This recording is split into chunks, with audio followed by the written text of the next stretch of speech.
오늘 수건을 벗는 신약의 영광에 대해서 말씀을 살펴봅니다. 사람들이 수건을 쓰는 것은 자기의 정체를 가리는 것이 될 뿐 아니라 또한 자기의 본질을 드러내지 않는 그것을 의미합니다. 구약 시대에는 그 본질이 아직 드러나지 않았습니다. 그렇기 때문에 본질이 드러나지 않은 그 모든 것들을 어느 면으로는 감출 필요도 있거니와 또 그것을 모든 사람이 밝히 보지 못하게 함으로써 참다운 것이 드러났을 때 그것으로 인하여 혼란에 빠지지 않게 하는 그런 이유도 있습니다.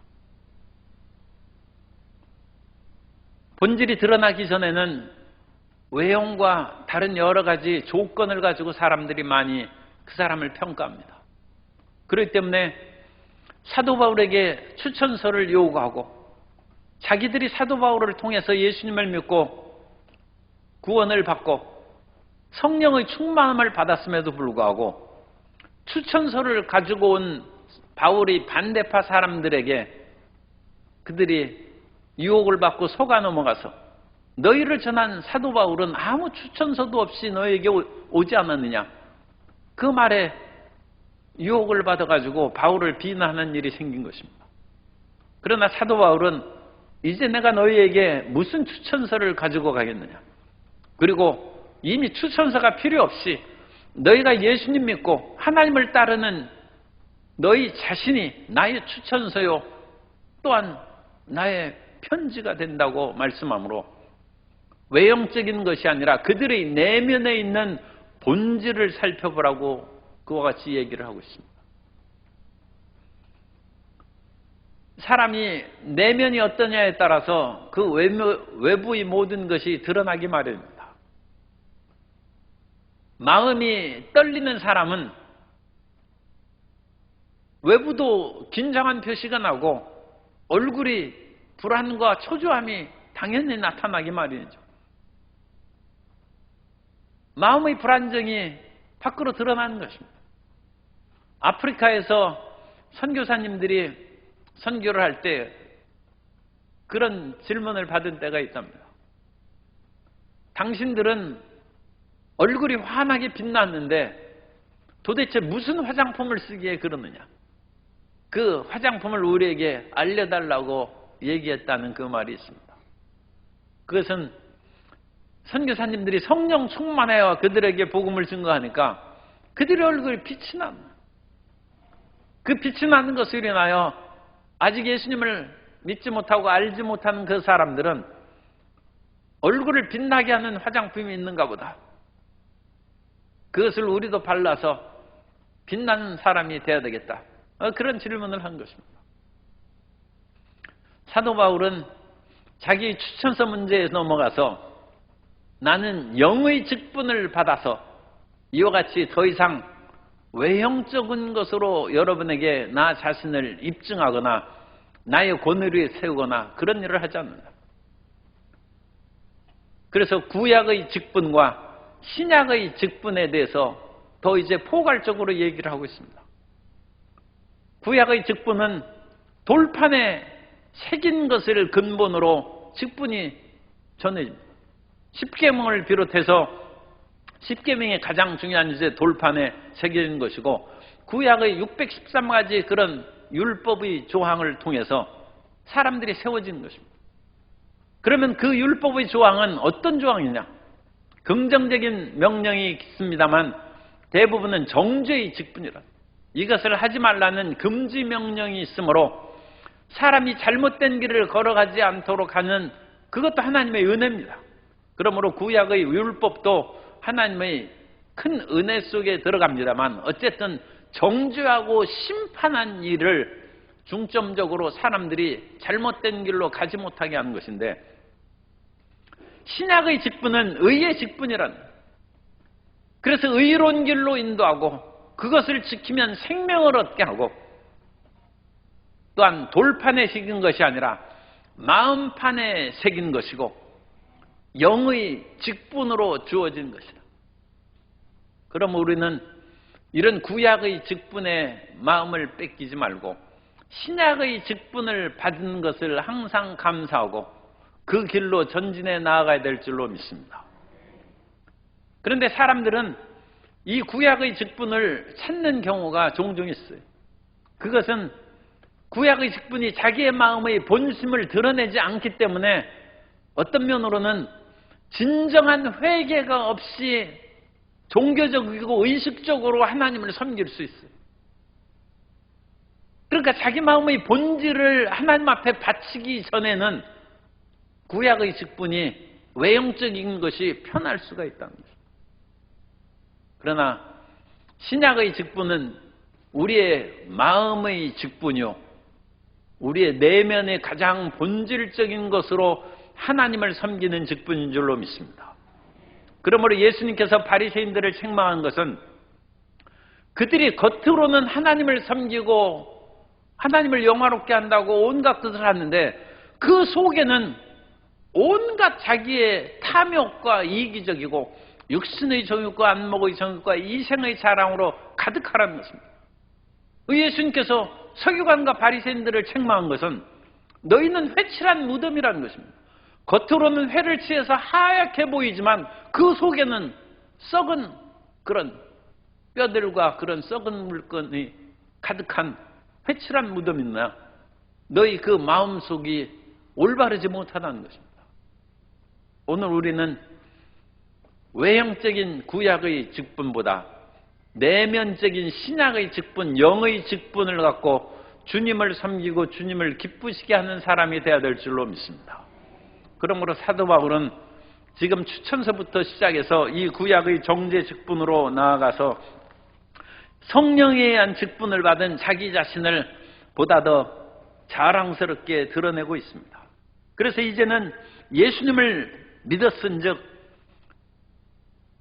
겉으로 자신을 가리는 수건을 벗어버리는 그런 믿음으로 살라고 말씀하고 있습니다.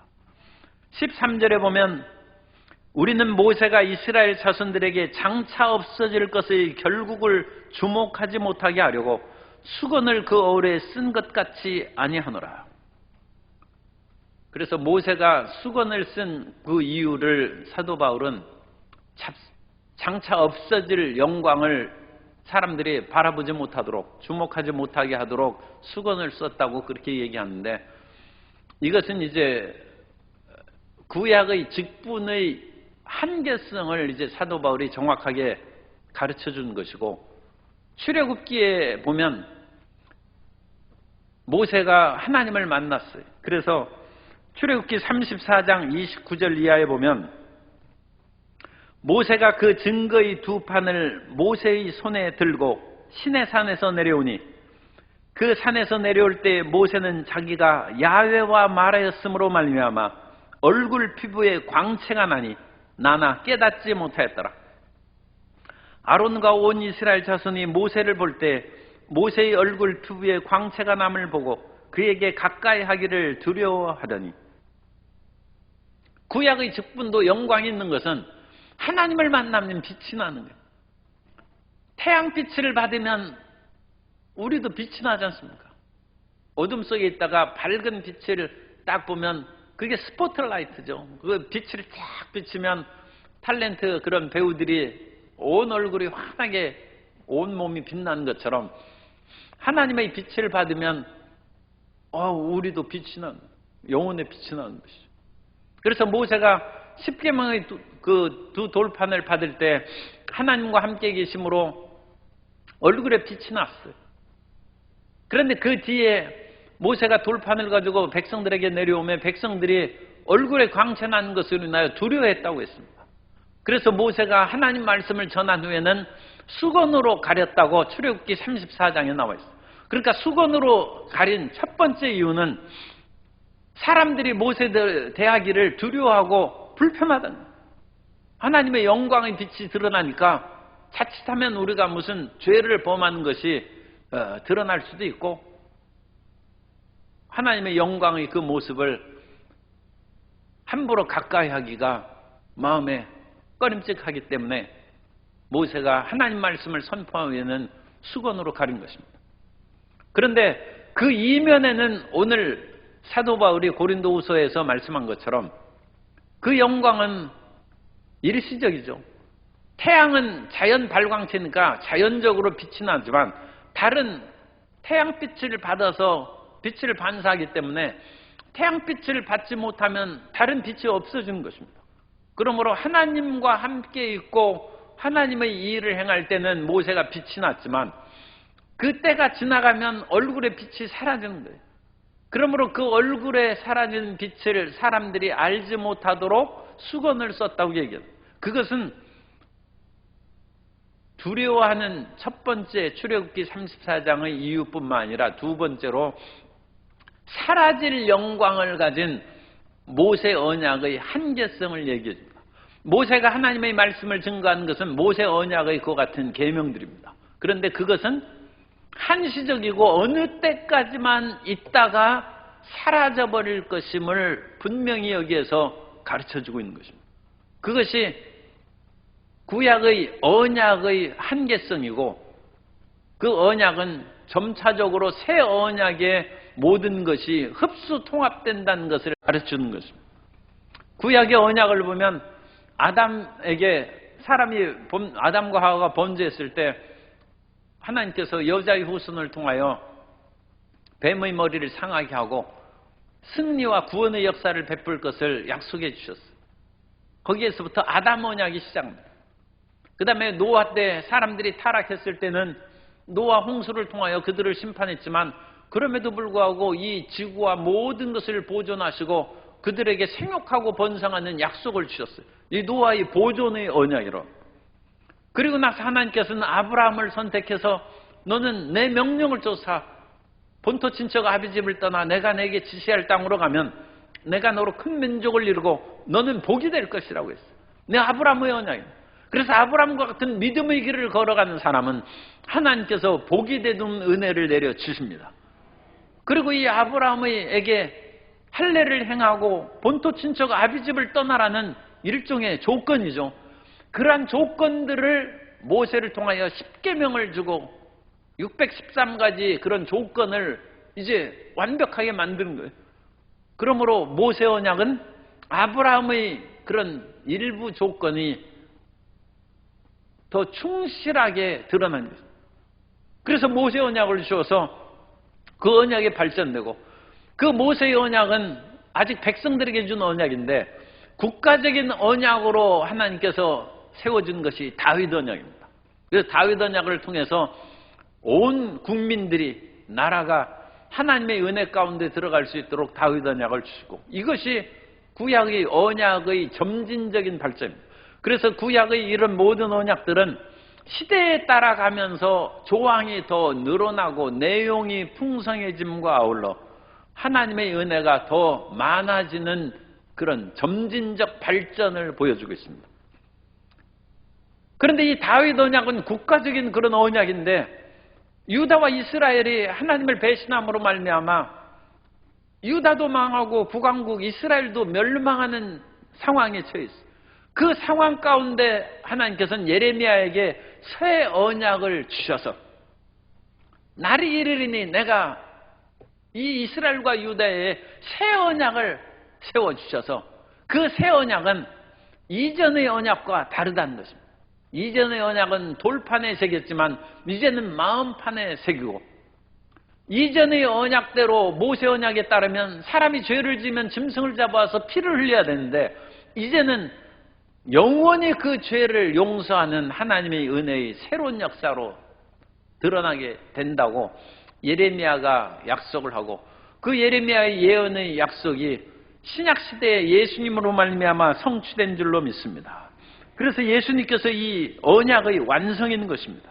누가복음 22장 20절에 보면 누가복음 22장 20절에 저녁 먹은 후에 잔도 그와 같이 하여 이르시되 이 잔은 내 피로 세운 새 언약이니 곧 이것을 위하여 붓는 것이라. 그래서 예수님께서 구약의 모든 언약을 완성하시고 새 언약을 주신 줄 믿습니다. 그러면 우리는 구약의 말씀이 다 없어진 것은 아닙니다.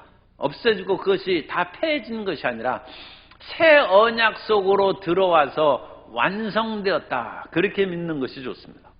그러므로 우리는 새 언약 시대에 율법을 쫓아 살지는 않습니다. 그러나 새 언약 시대에도 우리가 실질적으로는 행동을 할 때는 십계명을 우리가 지키고 그것을 올바르게 행하는 것이 바르다는 것입니다. 왜냐하면 하나님을 믿는다고 하면서 안식일이라고 하면 안식일을 우리는 지키지는 않죠. 그러나 주일날은 예배를 드리고 지켜야죠. 우리가 새 언약 시대에 하나님의 용서와 긍휼이 가득하다 할지라도 십계명의 3계명처럼 야훼 이름을 망령, 하나님의 이름을 망령되이 일컫고 하나님의 이름에 먹칠하는 그런 행동을 해서는 안 되고 살인하고 도둑질하고 간음하고 거짓 증거하는 그런 일이 없어야 된다. 그러면 그 모든 말씀은 새 언약 속에 들어가서 완성된 줄로 믿습니다. 그래서 하나님을 사랑하고 이웃을 사랑하는 마음으로 우리는 10계명도 지키는 것이고 구약의 다른 계명들도 지켜서 완성의 단계에 우리가 도달하게 된 줄 믿습니다. 그런데 거기에서 우리는 신약의 영의 직분을 쫓아서 그것을 지키는 것이지 구약의 율법 조항을 지키는 것이 아닙니다. 우리는 믿음으로 구원받은 것이지 율법을 지킴으로 구원받은 것이 아닙니다. 그러므로 우리가 영의 직분을 받아서 일을 행할 때에도 율법의 조항 그 모든 것을 지키는 옛날로 돌아가면 안 된다는 것입니다. 갈라디아서 2장 16절에 보면 사람이 의롭게 되는 것은 율법의 행위로 말미암음이 아니요 오직 예수 그리스도를 믿음으로 말미암는 줄을 알므로 우리도 그리스도 예수를 믿나니 이는 우리가 율법의 행위로서가 아니고 그리스도를 믿음으로써 의롭다함을 얻으려 함이라. 율법의 행위로는 의롭다함을 얻을 육체가 없느니라. 따라서 우리는 믿음으로 의롭다함을 얻습니다. 그래서 우리가 믿음으로 의롭다함을 얻었는데 실제 삶을 행동할 때에는 믿음으로 의롭다는 그런 행동이 다른 율법의 구체적인 조항을 어기고 파기하는 것이 아님을 또한 드러낼 필요가 있기 때문에 그러므로 율법의 조항을 우리가 알고 있어야 되고 그 알고 있는 조항에 어긋나지 않는 그런 생활 태도를 가짐으로 말미암아 우리가 입으로만 나는 믿음으로 의롭다함을 얻었다 하지 않냐고 실제 생활과 행동 안에서 의롭다함을 가진 그런 참된 믿음을 가져야 될 줄로 믿습니다. 그러니까 우리 마음이 정말로 하나님을 사랑하는 마음, 그 마음으로 살면 문제는 이제 해결되는데 정말로 사랑하는 것임을 우리가 확인하기가 쉽지가 않아요. 우리가 하나님을 사랑한다 하면서 성경도 안 읽고 하나님을 사랑한다 하면서 이웃을 사랑하지도 않고 하나님을 사랑한다 하면서 주님께서 가르친 그 모든 것들을 지키지 않고 내 맘대로 하면 그게 과연 사랑하느냐 하는 것입니다. 그걸 우리가 확신할 수 없다는 것입니다. 아내나 남편을 사랑하는 사람은 아내나 남편을 위하여 실질적인 것으로 해주는 행동이 있어야죠. 아내를 사랑하면서 자기가 월급을 받아온 것을 자기 맘대로 혼자 다 쓰고 그러면 그것은 올바른 행동이 아니죠. 가정을 사랑한다 하면서 자기는 이것도 표현이 자기는 어쨌든 휴일에는 혼자 그냥 뭐 골프 치러 간다든지 놀러 다니고 집안 청소는 하나도 하지 않는다. 그러면 그 가족들을 사랑하는 것을 과연 그 사람이 입증할 수 있는 증거가 있느냐는 것입니다. 그러면 우리가 예수님께서 하신 말씀처럼 너희가 나를 사랑하면 내 계명을 지키리라 하는 것입니다. 계명을 지켜서 우리가 구원받는 것은 아닙니다만 계명을 지키는 것이 진짜 우리가 예수님을 사랑하는 마음의 증거가 된다는 것입니다. 그리고 우리가 마음의 그 같은 행동이 자연스럽게 율법에 어긋나지 않고 나오는 것을 통하여 내가 세상을 사랑하지 아니하고 예수님을 따라간다는 것을 우리가 확인할 수 있습니다. 사람들이 성막을 이렇게 만들어 놓고 그 성막에 금과 은과 온갖 그런 아름다운 치장 그런 것을 정성껏 만들고 그것으로 인하여 감격하고 하나님의 역사가 위대하다고 얘기하는 그런 경우가 있는데, 그런 것보다는 자기 마음 가운데 남을 나보다 더 낮게 여기는 겸손함이 있고, 이웃을 사랑하는 마음이 있고, 섬기는 마음이 있고, 봉사하는 마음이 있고, 다른 사람에 대해서 오래 참음이 있는지, 자기 마음이 이전과 달라지고 정말로 그 마음이 순수하고 깨끗하게 변화된 그것이 더 금과 은으로 치장한 어떤 성막보다 더 중요하다는, 성막은 외부에 있는 것이고 우리는 성령께서 우리 안에 거하시는 하나님의 성전인 줄로 믿습니다. 그러니까 외형적인 그 모든 것의 아름다운 것으로 마음을 뺏기지 필요가 없다는, 우리 개신교에서는 이 여러 가지 실내 장식이나 인테리어 그런 것들을 그렇게 화려하게 또는 경건하게 그런 것을 잘 만들지 않고, 대개 개척교회 가면 그야말로 콘크리트 그런 건물 하나 얻어서 십자가 하나 걸어놓고 단순한 그런 뭐 비싼 것이 아니니까 그런 성도들이 그런 회중석 그런 것들을 만들어 놓고 거기에 예배드리죠. 거기에 가서 그 콘크리트의 그런 건물 안에 딱 들어가면 그야말로 저절로 뭐 경건한 마음이 우러나온다거나 하나님을 예배하고 싶은 마음이 별로 생기지 않아요. 그런데 거기에서부터 기도를 통하여 또는 말씀을 통하여 찬양을 통하여 부르짖으면 그 콘크리트 바닥에 성령의 임재하심이 충만해서 그야말로 뜨겁게 하나님을 예배하고 찬양하는 것이 가득하다는 것입니다. 그런데 어느 좋은 그런 그 실내 장식을 하고 그런 종교성 있는 인테리어 하면 거기에 가면 그 마음이, 종교적인 마음이 저절로 생겨나요. 거기에다가 무슨 좋은 찬양과 음악을 받으면 그런 곳에 마음이 젖어들어서 종교심 있는 마음으로 사람이 변할 수 있어요. 그런데 그와 같은 장소를 떠나면 자기 마음은 하나도 하나님에 대한 사랑과 신앙이 없어요. 그것은 그 분위기에 젖은 것입니다. 오늘 우리는 그런 어떤 분위기에 젖어가지고 잠시 그 속에 잠기는 것이 아니라 우리 마음의 본질이 하나님께 바뀌는 영의 직분으로, 영의 사람으로 살아가야 될 줄로 믿습니다. 그것이 진정 거듭난 것이고 진정 하나님을 찬양하고 주님을 섬기는 것입니다. 어떤 사람은 처음부터 외모가 상당히 그럴듯하고 경건하게 보이는 사람이 있어요. 레오나르도 다빈치의 최후만찬 그림이 그런 것들을 이제 얘기해 준 것이죠. 우리 레오나르도 다빈치가 19세기 그런 청년에게서 예수님의 모델을 발견해 가지고 그 사람을 예수님의 그림으로 그렸어요. 그런데 레오나르도 다빈치가 7년 동안 찾아다니면서 가룟 유다의 모델을 찾았는데 못 찾았어요. 그러다가 7년 만에 가룟 유다의 그런 모습을 연상하게 하는 사람을 찾았어요. 그래서 그 사람을 모델로 가룟 유다를 그렸는데, 그 사람의 모델을 하면서 그 레오나르도 다빈치한테 선생님 저를 알아보지 못하겠습니까? 아, 내가 처음 보는데. 왜 처음 봅니까? 내가 7년 전에 예수님의 모델이었습니다. 그런데 그 뒤로 내가 세상의 그런 유혹에 빠져서 허랑방탕하게 살아갔는데 그것으로 인하여 지금 선생님은 나를 가룟 유다의 모델로 적임자로 해서 지금 이제 정반대의 얼굴을 그렇게 그리는 사람이 됐다.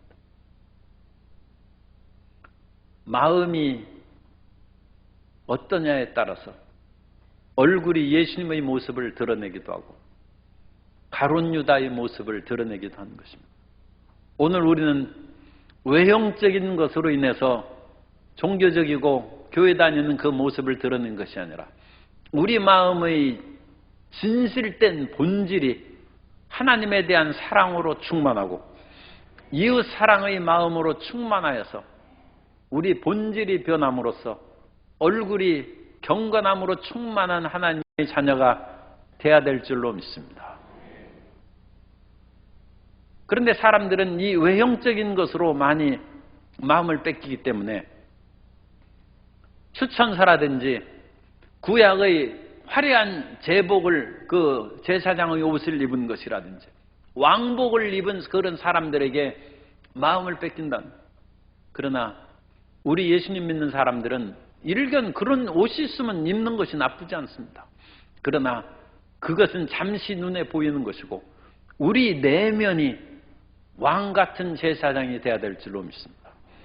세상의 것들로 인하여 마음이 초라해지지 아니하고 예수님의 말씀을 통하여 성령 충만함으로 왕 같은 제사장처럼 담대하게 이 세상을 살아나가는 하나님의 자녀가 될 줄 믿습니다.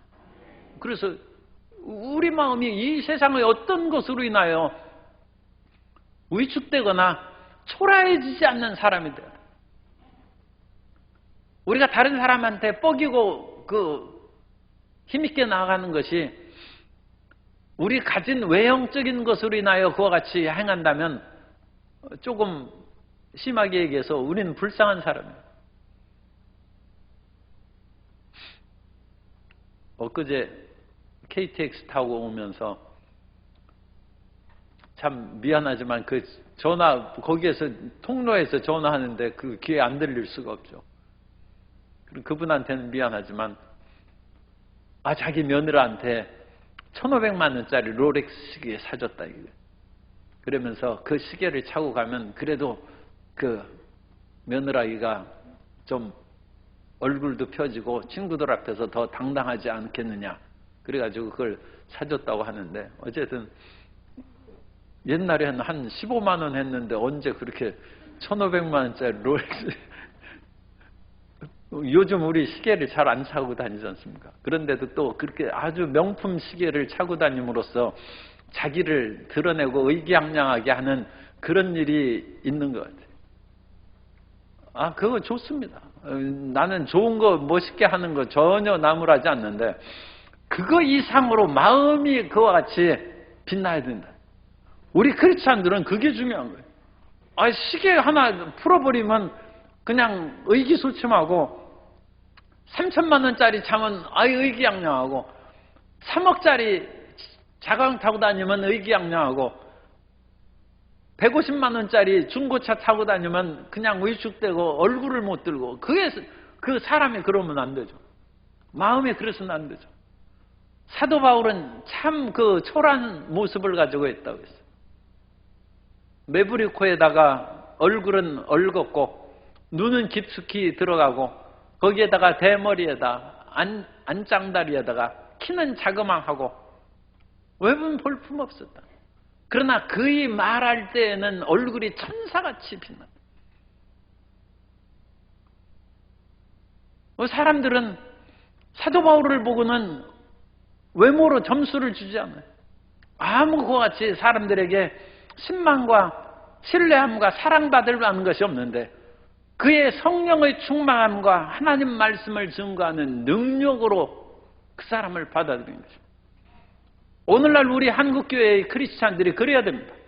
그래서 우리의 외형적인 것으로 마음을 뺏기는 교인들이 되어서는 안 되고 그런 외형적으로 세워진 교회가 되어서는 안 되고 정말로 거룩하고 단단하고 내면이 실력 있는 사람으로 가득한 교회를 이루어져야 됩니다. 그것이 신약의 직분입니다. 그래서 신약의 직분은 영의 직분이요 의의 직분이요 구약의 외형이라든지 그런 모든 형식적인 것을 다 초월하고 능가하는 그런 사람이라는 거죠. 오늘 우리가 기도원에 올라가고 금식하고 부르짖고 기도한 것은 그 기도하고 금식함으로 말미암아 문제도 해결하고 병도 고치고 하는 그런 일들도 그건 부수입입니다. 그런 거 하지만 진짜는 우리 내면이 왕 같은 제사장으로 변하는 것이 그것이 진짜 수학입니다. 우리가 성령으로 말미암아 이 세상의 그 어떤 것으로도 위축되거나 흔들리지 않는 하나님의 자녀가 되어야 될 줄로 믿습니다.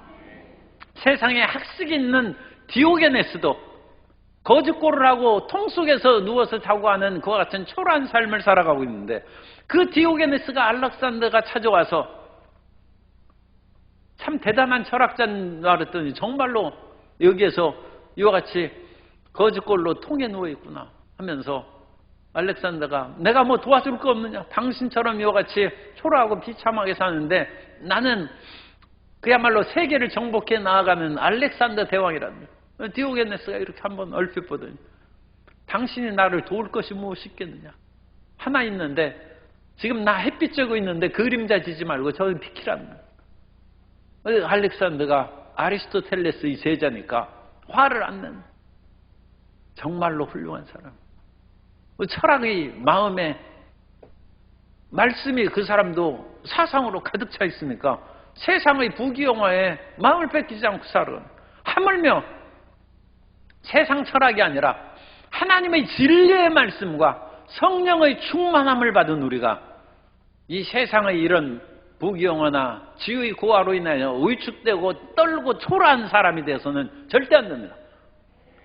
이것이 크리스찬의 자부심이요 용기가 되어야 되는 것이고, 그 직분은 영원한 직분이라는, 우리는 성령으로 말미암아 의의 직분을 받았으므로 그 영광이 말할 수 없고, 지금 그 영광은 우리가 육체적인 것, 외부적인 한계로는 잠깐 일부가 가리었을지 몰라요. 그러나 우리가 그와 같이 세상의 모든 육체를 벗어버리는 날에는 영광에서 영광으로 이르는 진짜 찬란한 모습으로 우리 천국에서 드러나게 될 줄로 믿습니다. 그리고 그 영광의 찬란한 모습이 지금 살아있을 때부터 있어야 돼요. 죽어가지고 갑자기 생기는 것이 아니라 살아있을 때 있어야 되는데, 그 있는 것이 지금 초라한 옷을 입으면 그것이 가려 덮어져 있는 거예요. 그래서 잘 몰라보는 것이죠. 그러나 그 모든 것을 벗어질 그때에는 참으로 빛나는 그런 존재가 되어서 우리가 이 땅에서 보던 것만 생각하면 천국에 가서 그 사람을 몰라볼 수 있죠. 그리고 우리는 그러한 위대한 자부심과 꿈을 가지고 살아가는 하나님의 자녀가 되어야 될 줄로 믿습니다.